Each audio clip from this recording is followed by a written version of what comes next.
Now, if I want fast, I take a taxi, all right? But taxi, there's meter, right? There's meter. And faster still, flying the roads very frequently and very predictably would be the pirate taxi.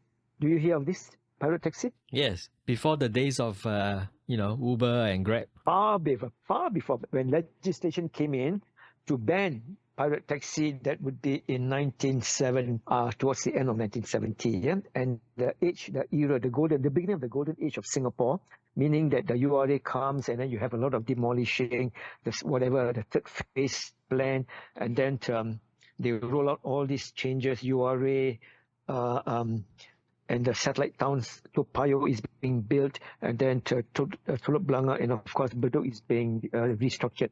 Now that would be the era of the end of the pirate. I would just walk a distance towards Cross Street and wait at the very fast moment. It's not a long one where we have to wait for a taxi, because taxi can be longer by virtue of the fact that availability of taxis are limited.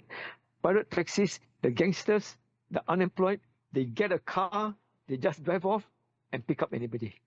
And these are all opportunities for such people, because don't forget, the economy in those days, unemployment was still quite high.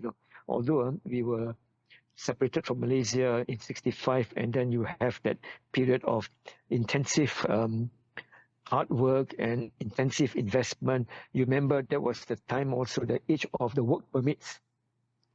The work permits introduced to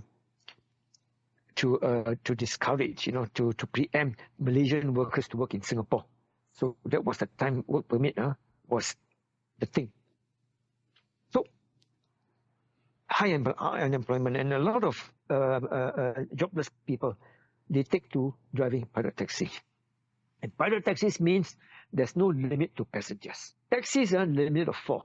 So pirate taxi along come, and if you're lucky, people are sitting at the back. I will always want the front seat, because that's the only available free to yourself. The back seat, there can be a crowd of as many as 4 passengers. And it's very fast. You find them, you don't even have to, you just have to look at them. They will stop in front of you and says, wherever, People's Park or whatever, they will tell you. And then you Siopo, and then if you happen to be in that People's Park area, I would always say, Siopo, then they come, Siopo, which is Rochor area, and then you jump in. And then he drives very fast, drives very fast. And then when he comes to another bunch of passengers, he stops, Siopo, and then you got 3 passengers waiting. Sai lang. It's like, no. I said, come on, man, I'm the front passenger, and I'm the second passenger in the back. And along comes street, there's going to be 4 of us at the back. He doesn't care, But you can't argue that the poor guy is a gangster, And then the ride takes me from where I was at People's Park to Siopo, Rochor Road, for me to do whatever, because I love to walk about, And that place is very nice. I can tell you later in our succeeding talks what is so nice about Rochor Road. And how much do I pay? 30 cents. 30 cents? 30 cents. And if you take a taxi, it would be, 60 cents or 80 cents? Right. Yeah, I'm talking about the prices in those days. The pirate taxi era would be 1966 onwards, 66, then 67, 68, to up to 71, if my memory serves me right. 72, the election year, NNPP won big, and then things changed because the Gemini Chit Fund era, the Chit Fund era, banned the Chit Fund, I think also banned the pirate taxi, and also banned one more thing also banned. A lot of things were banned. A lot of gambling, also gambling, public gambling, because it was so blatant in those days. Okay, so back to pirate taxi. These drivers, they are real gangsters. Okay, they will smoke, and they don't care. The ashes fall on it. Because I'm sitting at the back, and the lesson to learn is never sit behind the driver. Always sit behind the front passenger. So if I'm lucky, I will go for the front seat. Quite an experience, yeah. Yes, experience. And you can tell a pirate taxi from far, because they will be the broken down, old, not Japanese cars, although some Japanese, but mostly European cars.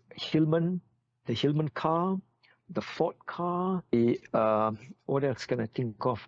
The prefect car, the no, not German car. The French car would be, well, mainly British car lah.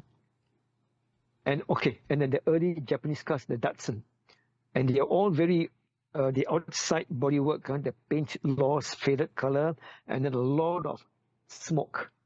The smoke coming out from the piston, the back piston. That would be also the banning of the kind of diesel oil, the banning of the diesel oil by cars in the 1972 election.